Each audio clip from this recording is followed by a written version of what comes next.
Voltamos, bebeu água, respirou. Bora. Seguinte, parte 2. Eu parei no slide 7, estou indo para o slide de número 8. Nesse minuto, vamos falar de mais um desses grandes filósofos iluministas, desses grandes colaboradores, para que hoje você tenha o sistema de governo e de política que você tem atualmente. Um governo regido pela democracia e por conceitos onde todo mundo é igual perante a lei.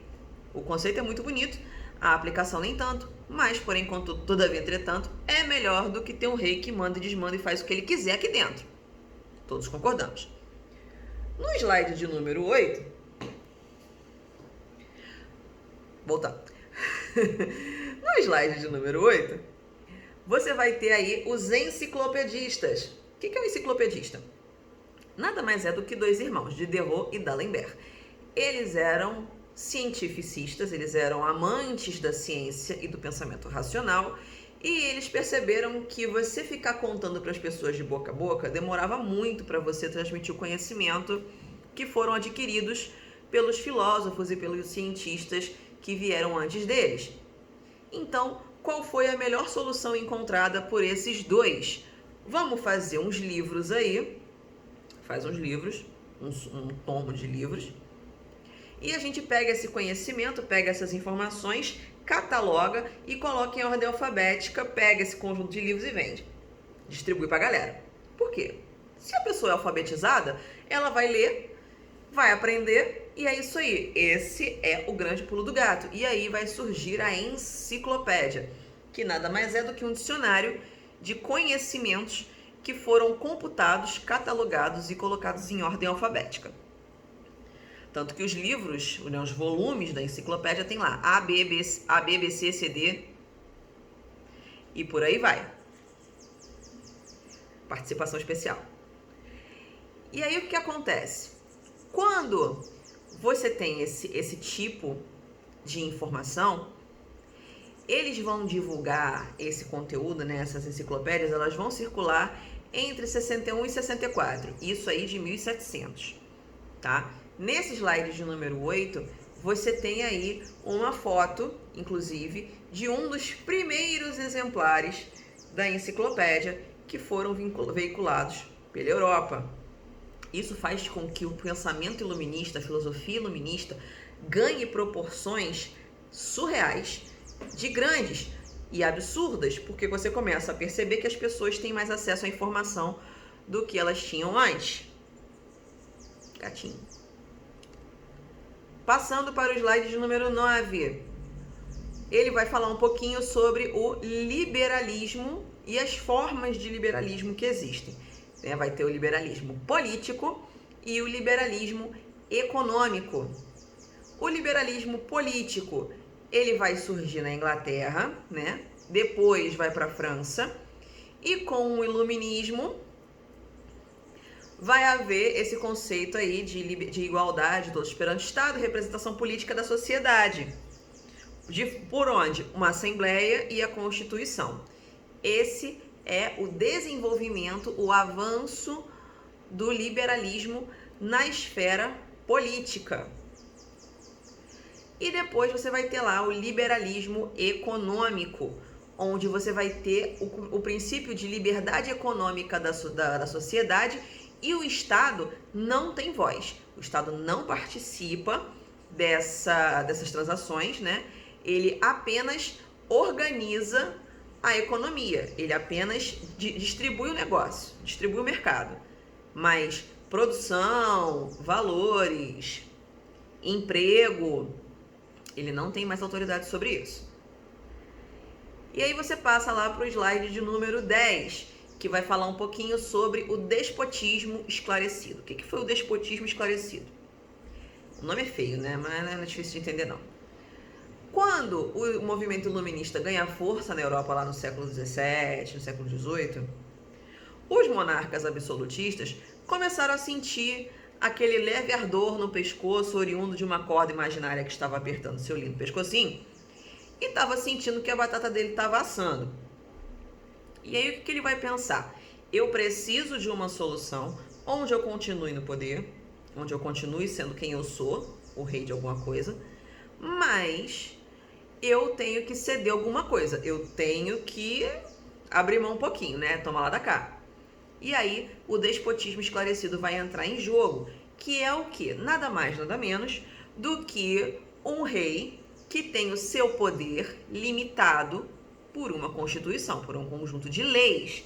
Então, um déspota esclarecido é um monarca absoluto que tem os seus poderes limitados por uma constituição, por um conjunto de leis.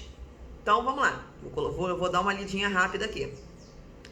Em razão das ideias iluministas, alguns monarcas incorporaram princípios liberais em suas práticas. Que princípios? A concessão de liberdade religiosa, cada um pode professar a fé que quiser, a adoção do liberalismo econômico, estímulo ao desenvolvimento liberal, estímulo à educação e desenvolvimento das ciências. Isso são características de um déspota esclarecido. Ele começa a abrir mão de poderes que eram exclusivamente do rei, que eram exclusivamente do monarca. E aí, a gente vai passar para o slide de número 11, que vai ter um exemplo de um déspota esclarecido em Portugal, que é quem? O Marquês de Pombal. Tá? Tem uma fotinho dele aí, para vocês terem uma noção. Ele era um nobre que governava, e aí ele vai aderir aos princípios iluministas, ao seu modo de governo, para não ter a sua cabeça separada do seu lindo corpinho. Passando agora para o slide de número 12. Estamos a caminho do final, são só 17. 16, né? Porque a capa não conta, vamos combinar. Processo de independência dos Estados Unidos. O processo de independência deles vai começar primeiro pelo seu processo de formação. Diferente das colônias que aconteceram ao redor do mundo, em particular na América nessa época, as colônias dos Estados Unidos são 13, tá? Elas foram divididas em dois tipos, tá? Eu vou ter as colônias de exploração no sul, né, que é igualzinho aqui no Brasil, tá? Latifúndio, monocultor, com objetivo de exploração, usando mão de obra escrava, aquela coisa toda. Então, as colônias do sul são idênticas às colônias portuguesas aqui no Brasil, que são colônias de exploração. Agora, as colônias do norte dos Estados Unidos, elas eram colônias de povoamento. E essas colônias de povoamento, elas são diferentes. Por que elas são diferentes? Primeiro, quem foi para lá foram pessoas que foram refugiadas da Inglaterra. Elas fugiram da Inglaterra porque estavam sofrendo perseguição religiosa dentro do país. E aí surgiu essa possibilidade. Venha para a América, terra onde ninguém te conhece. O cara falou, amigo, onde eu assino? O que eu tenho que fazer para ir? Vendeu tudo que tinha e o que não tinha, pelo preço primeiro que ofereceu, pegou esses caraminguá todo, botou 24 no viado e foi embora. E meteu o pé para os Estados Unidos. Essas colônias que ficavam no norte, elas ficam mais ou menos na mesma direção que a Inglaterra, ou seja, numa região do planeta que a gente chama de clima temperado. Então, o que podia ser plantado nessa região não era interessante para a Inglaterra. Então era uma terra meio que de ninguém queria aquilo ali. Então eles foram lá e ficaram. O interessante para a Inglaterra naquele momento, no primeiro momento de colonização dos Estados Unidos, eram as colônias do sul, que produziam em sua maioria algodão e tabaco. E aí, essa galera que mora no norte vai ser deixada de lado lá, vai ser abandonada. Ninguém vai... Cara, esquecidos. Esqueceram de mim. Nesse nível. E o tempo vai passar. Então eu tenho duas colonizações no mesmo país. Exploração no sul, povoamento no norte. Colônia de povoamento. Quais são as características? Minifúndios, ou seja, pequenas propriedades de terra. Policultoras, produzindo vários produtos diferentes. Com que objetivo? Com que propósito? Manter-se. A agricultura, em sua maioria, quando a gente fala de colônias do norte, eram agriculturas de subsistência, eram agriculturas familiares, onde você só vende o que de fato vai sobrar. E na maioria das vezes era um sistema de troca, você trocava com o teu vizinho para poder ter maior variedade, para poder enriquecer a sua alimentação. Então a riqueza produzida nas colônias do norte ficava na América, enquanto que a riqueza produzida nas colônias do Sul, nos Estados Unidos, saíam da América e iam para a Inglaterra. Certo? Ok? Então vamos seguir. Então, forma de colonização, povoamento e exploração. Logo depois ele coloca aí no slide a Guerra dos Sete Anos. O que foi a Guerra dos Sete Anos? Foi um conflito entre Inglaterra e França pelo território colonial. Que território colonial? As colônias dos Estados Unidos. Eles queriam as colônias dos Estados Unidos, a França, que é um país de unificação tardia, eles queriam o território inglês e a Inglaterra não permitiu. E aí a galera saiu aí para 5 minutinhos de trocação honesta, né? Chama de Guerra dos Sete Anos porque durou 7 anos, foi de 56 a 63, tá bom? 1700 tudo, tá? Quem vai ganhar essa Guerra dos Sete Anos? A Inglaterra. Só que ela ganha a Guerra dos Sete Anos e fica aos peidos. A Inglaterra praticamente se leva à falência para vencer essa guerra. E aí eles precisam agora resolver um segundo problema. Vencemos e enxotamos a França. Agora temos um problema. Como comeremos? Como teremos dinheiro para pagar as nossas contas? Porque eu peguei tudo aquilo que eu arrecadava e injetei nos exércitos para poder vencer a guerra. E agora, meu caro, meu nobre, como é que eu pago as minhas dívidas? E aí a gente tem que começar a pensar na solução. Qual foi a solução que os ministros ingleses pensaram para poder resolver essa problemática? Vamos cobrar impostos daqueles que nós nunca cobramos.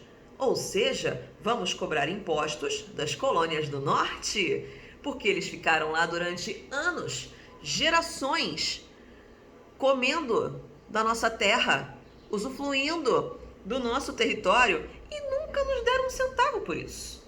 Nunca pagaram impostos por isso. Ah, mas a gente não queria aquela terra. Daí é nossa. Vamos cobrar. E aí vão começar a surgir essas cobranças para as colônias dos Estados Unidos pagarem para poder reerguer o banco inglês, que estava numa situação muito, mas muito difícil. E aí vamos para o slide de número 13, que vai falar sobre duas leis. A primeira é a lei do açúcar. A lei do açúcar é uma lei que proíbe, né? Ela não é que proíbe, ela cria um imposto sobre o melaço importado das Antilhas.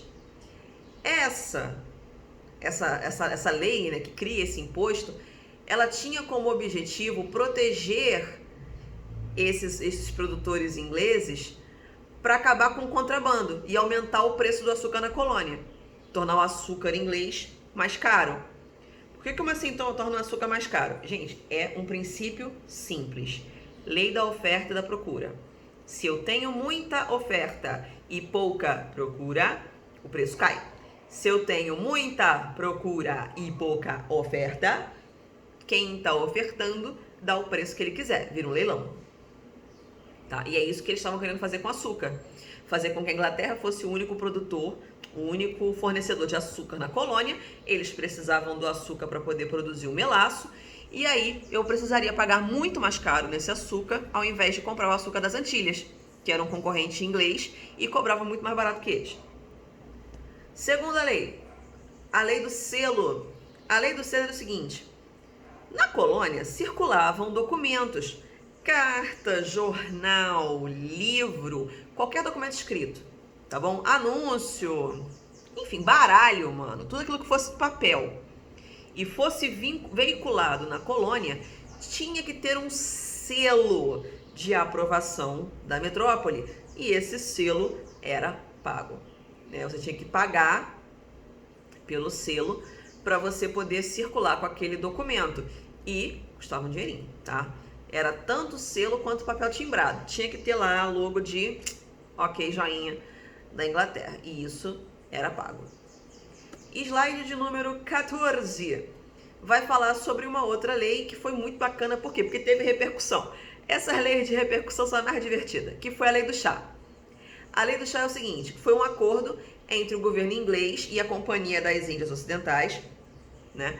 Onde o chá ele seria vendido diretamente para os consumidores de forma muito mais barata.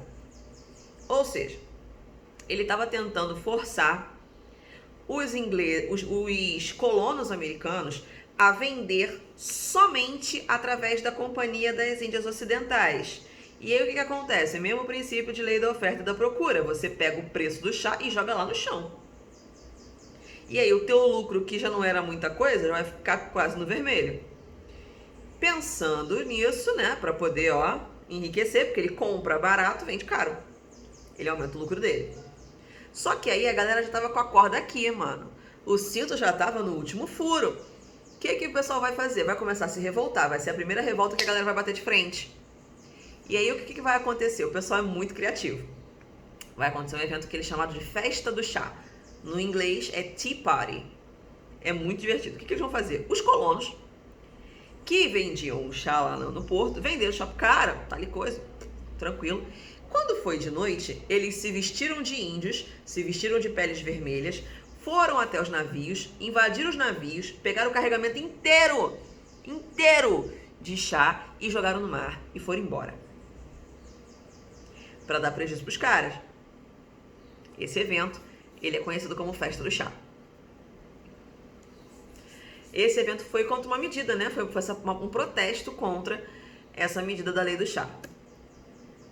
Passando aí para o slide de número 15, é um mapinha falando sobre as 13 colônias. Eu tenho aí, ele tá pintadinho, você pode depois dar aquele famoso zoom aproximando.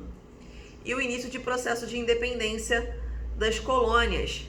Acredito que essa gradação de cor seja onde começou a revolta e conforme ela foi galgando e ocupando outras províncias, outras colônias. Inspiradas pelas ideias iluministas e cansadas da dominação econômica e política da Inglaterra, as 13 colônias iniciaram o processo de independência. Muitos afirmam se tratar de uma revolução, porque a galera foi pras armas mesmo, rolou pancadinha.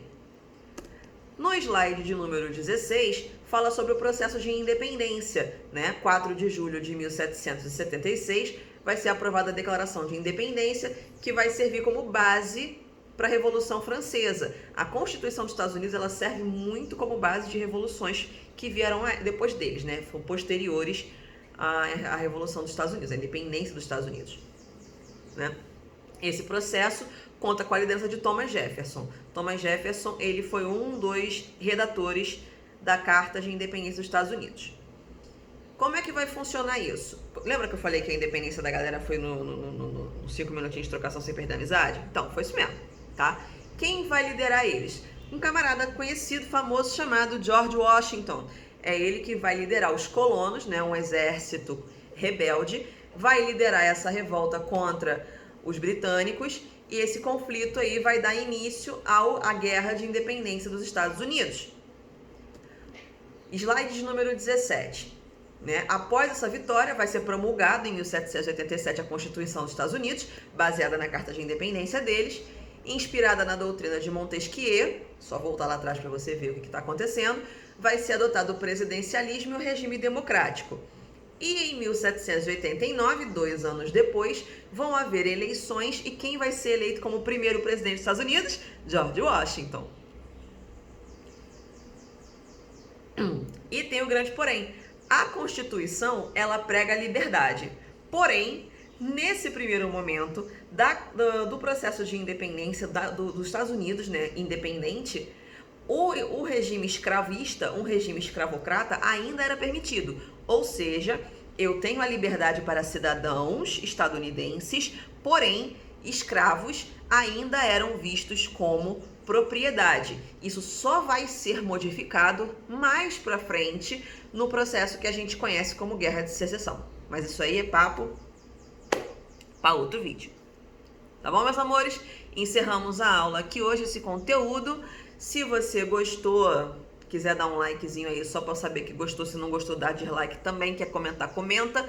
Tá com dúvida, manda e-mail pra tia Karen, o link do vídeo e do slide vai ficar aqui embaixo na descrição, tá bom? Um beijo, até a próxima!